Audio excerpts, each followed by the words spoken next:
Fir'aun of Misr or Namrud of Iraq.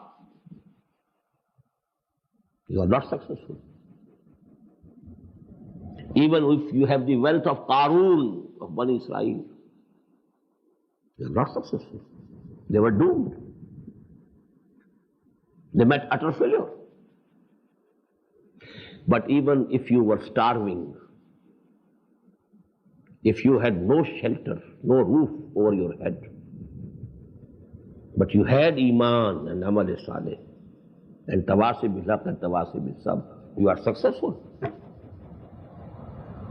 What a world of difference. There's the hadith of the Prophet ﷺ says, there are people whom people won't welcome in their groups and society, whom nobody will like to give the hand of his daughter in marriage.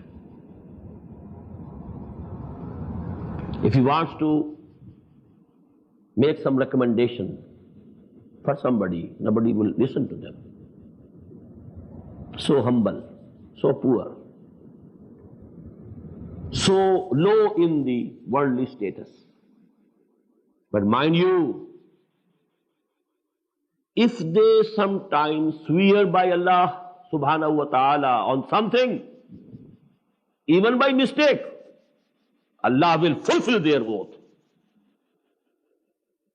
That is the condition and that is the status of those persons in the eyes of Allah. Don't try to see them with your eyes. Try to see them with the eyes of Allah. What was the worldly status of Bilal, of Abu Huraira, of Abu Zar, radiyallahu ta'ala anhu?